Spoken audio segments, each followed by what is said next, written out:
Hi students, this video is a scaffold for you all so that you can easily make your structure of an atom. That is the part of your worksheet. That is the activity that you have been given is to create the structure or diagram of an atom, but using a digital platform. In this case, we will be using a website which is called as chemix.org. So let's get started.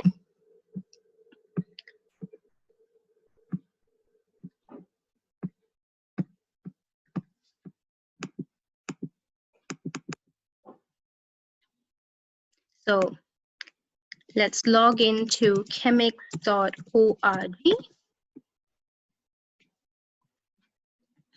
This is how the web page will look when you will log in. So we can use other platforms as well, but chemix.org is specifically designed to create science images, which is like how to perform lab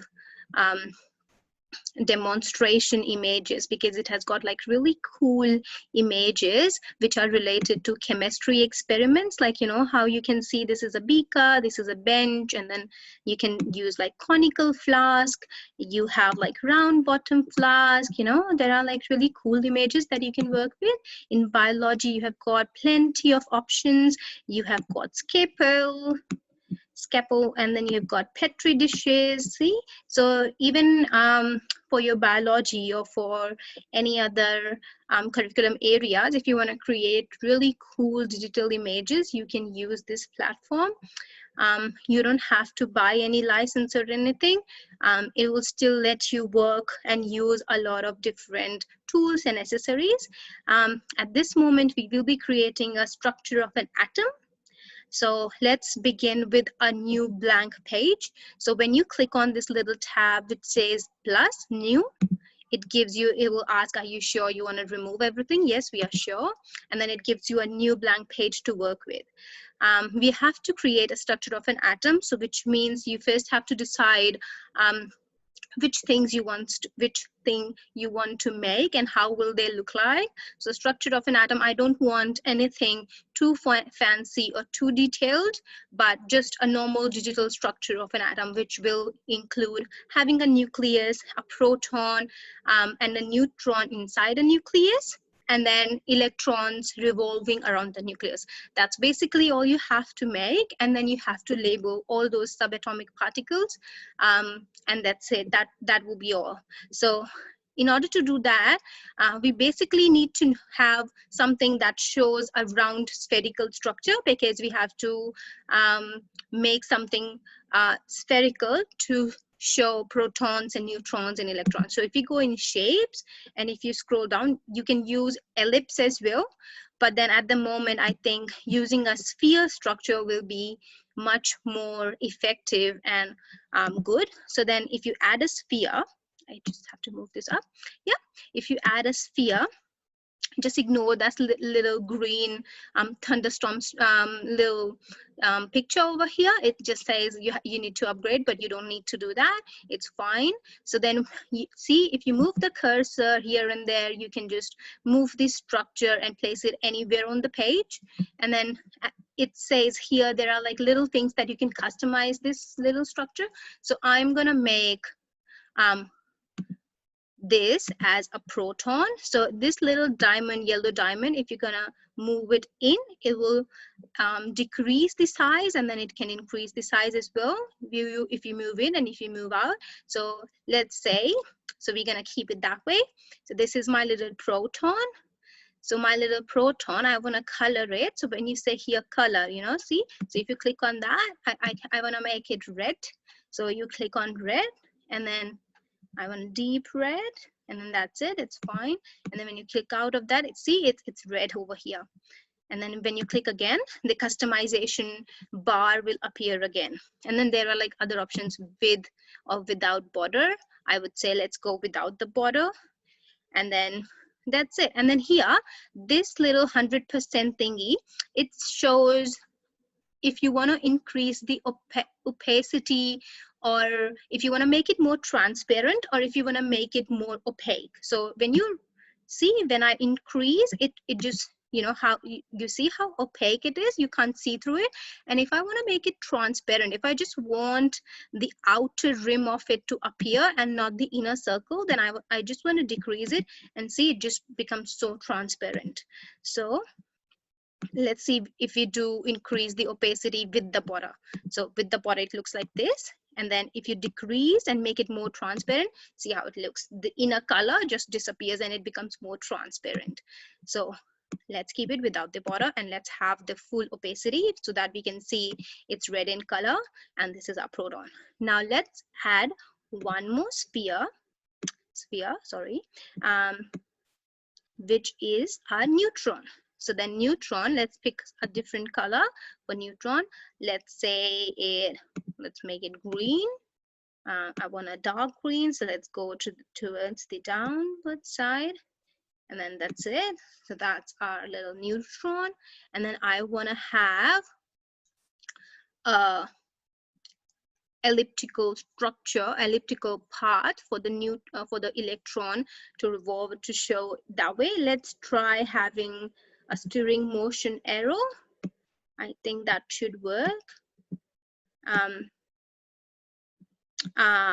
Yeah, so I don't think this will work. So let's go back and do undo. You know, you have this little backwards arrow, and then if you click on that, this image, whatever changes you have done, it will just go away like that.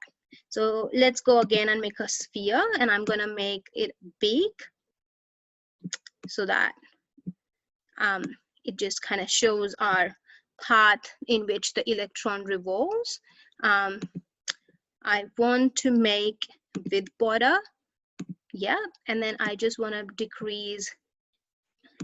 Yeah, it kind of works. So what I did was I just made the borders really evident. I chose the settings that says with the border, and I just made it transparent inside. I did not choose any color, so it was like white, and then it just made, I just chose it to be very transparent, and that's how the outer circular path or the orbit of the electron can be seen. And then now I can choose another sphere.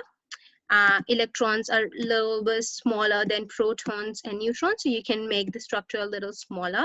Choose a different color than the two of us. Maybe we can choose, as we have chosen red and green, maybe we can choose a blue. So then towards the darker side. Yeah, and then here you can say, yeah, it's 100% opacity.